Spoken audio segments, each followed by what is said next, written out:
About a week ago, a fellow YouTuber who goes by the name of Swavy Curly Courtney posted a video that I thought was very interesting. Now, I will link any of her videos and her actual channel down below in case you're curious and want to check it out for yourself. But in her video, she talked about a very popular product by Uncle Funky's daughter called Curly Magic.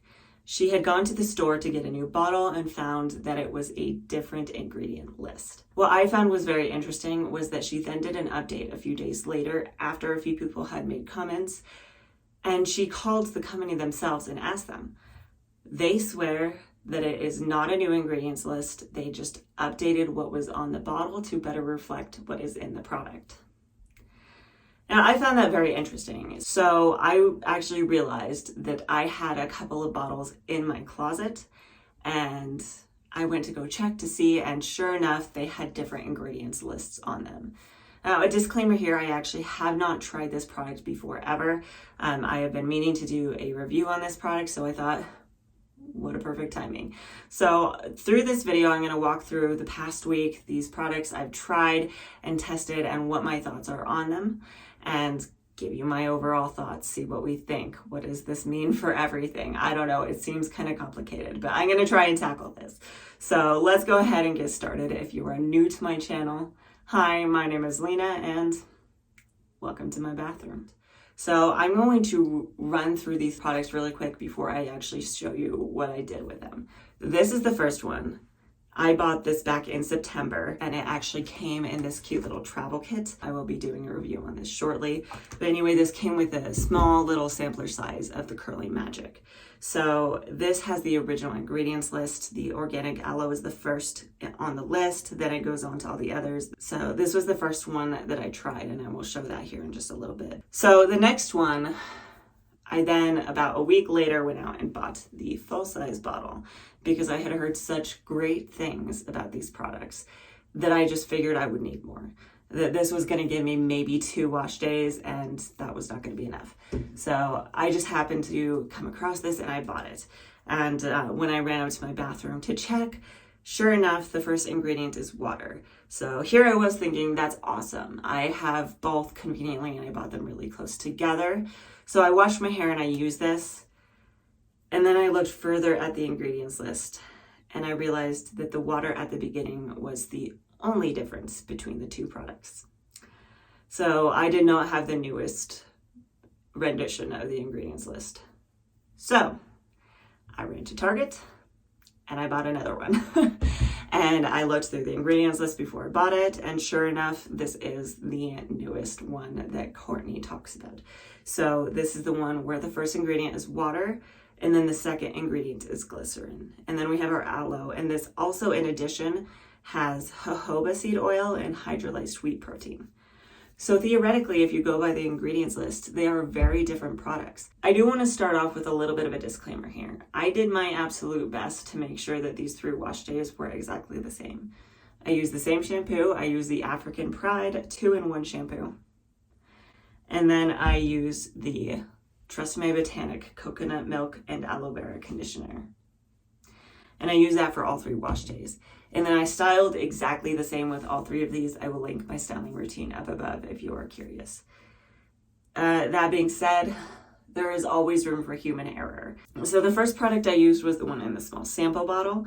I figured since this was the first one I bought, and this is the original ingredients list on this bottle, that this would be a good one to start with.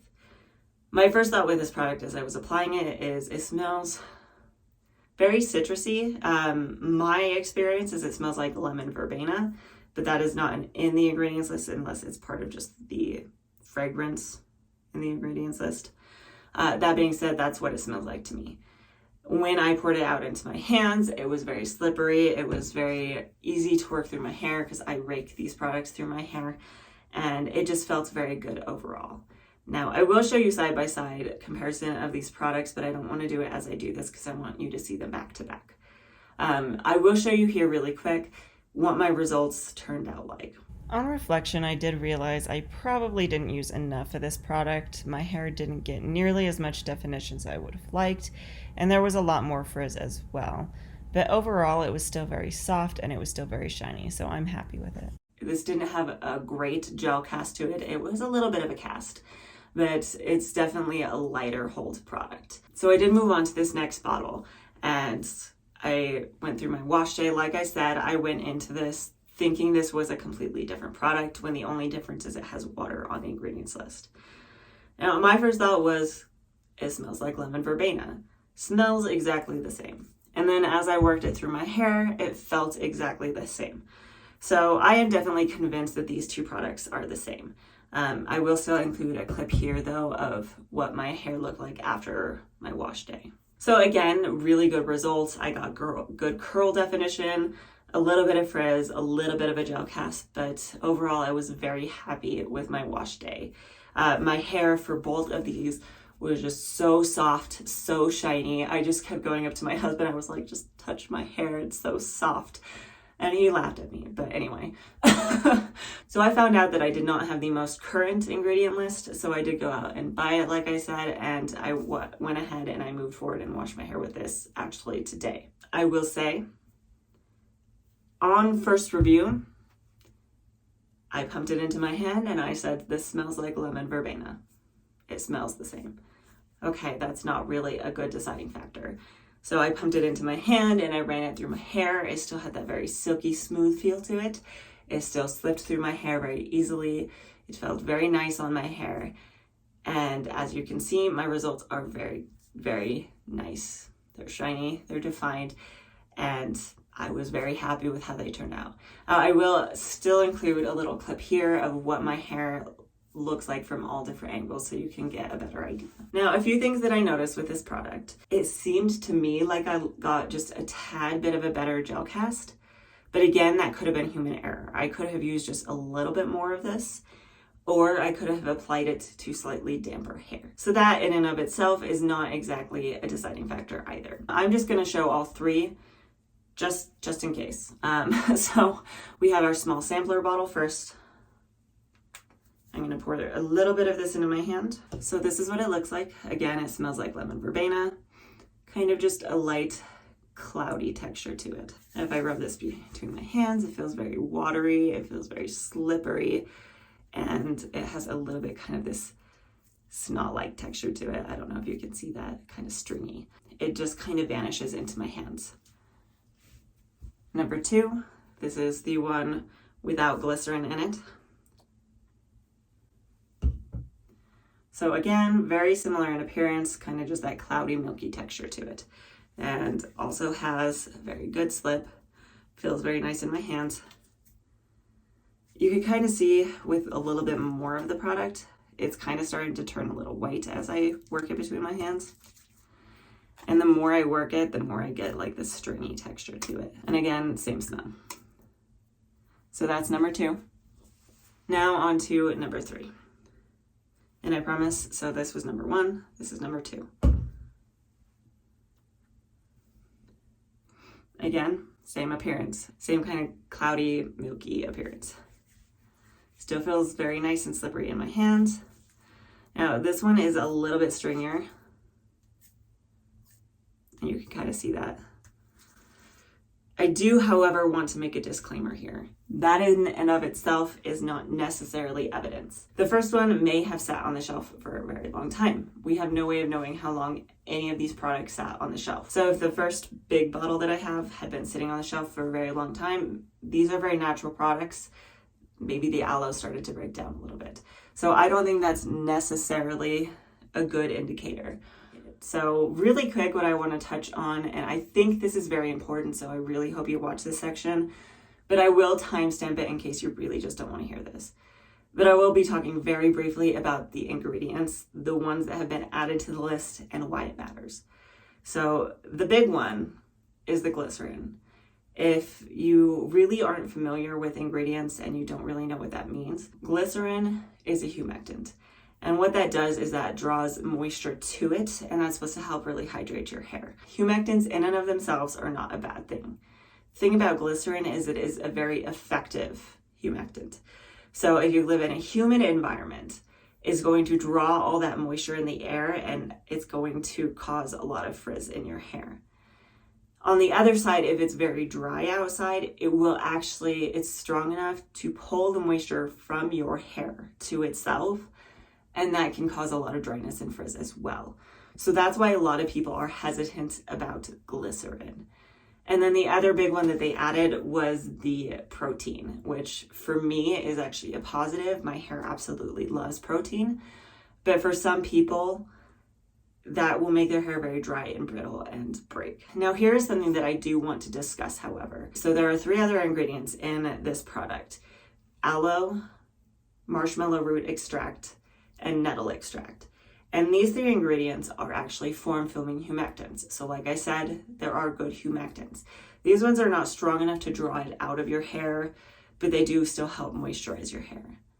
That being said, because they are form-filming, part of me wonders if they do kind of help to create that film over your hair that's going to help keep the glycerin from being too effective. But the last one that I really want to touch on, and if you don't know a ton about this, I'll explain it, but very high up on the list on this, so number 4 in the ingredients list, is jojoba seed oil. And jojoba seed oil is a very sealing oil. So there's 3 types of oils. There's penetrating oils, there's sealing oils, and then there are some that do both. Jojoba seed oil is a sealing oil. So it's going to seal your hair and keep all of that moisture in. Now, I'm not a chemist. I don't really know a ton about this, but I just wanted to share this thought that I feel like that jojoba seed oil is also going to help counteract the humectant. It's going to help counteract the glycerin a little bit, and it's going to make it a little bit less likely to be extreme. I hope that makes sense.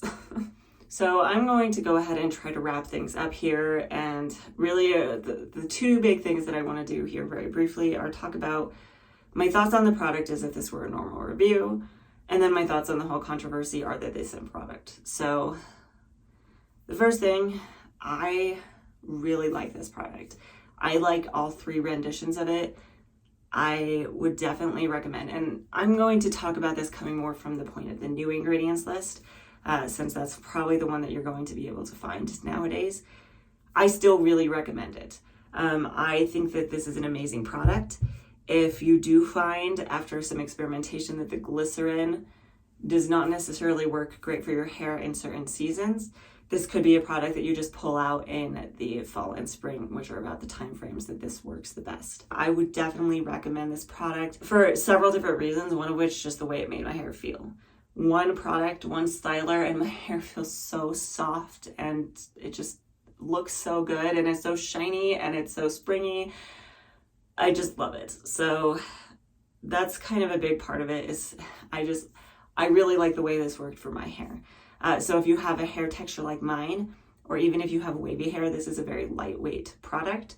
I think this would work great for your hair. If you have a tighter curl, you might want to layer a little bit of a harder hold product on this. That being said, I was still very surprised by how long this lasted me. So even before I washed my hair this morning, this is what my hair looked like. I could have very easily refreshed this. I could have just wetted it down, thrown a little bit more of the product on, maybe put a blow dryer on it for 5 minutes, and it would have looked amazing. So I would definitely recommend this product. I think you should give it a try. Now, my whole thoughts on the controversy. My final thought is that I don't know. I don't know if these are the same product. I don't know if these ingredients have actually been added or if they have just been updated. But if I had to make a final conclusion, I would say that we should trust the company. The company has come forward and they have said that this is not a different product. They all have the same ingredients. It's just been updated. That being said, that does kind of open an entire another can of worms, which is, does that then mean that we shouldn't trust ingredient lists on other products?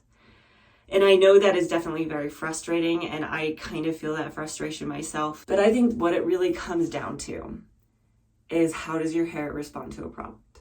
I think your best bet is to watch videos like this, see what other people are saying. Do other people like the product?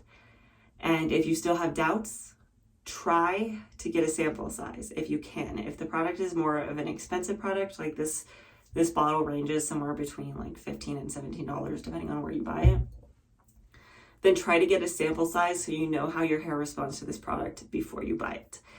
Because when it comes down to it, I think The hard thing to accept is that as much as we want to microanalyze the ingredients lists on all of our products and know that this has glycerin in it, so it's going to make my hair go crazy, I don't think it's always that simple.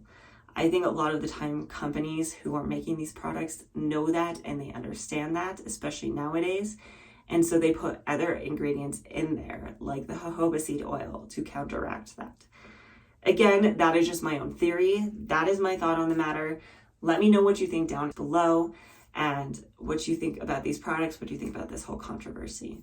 Hopefully this video helped you a little bit understand what's been going on with this. If this whole thing is new to you, hopefully it helps you decide whether or not you want to give this product a try.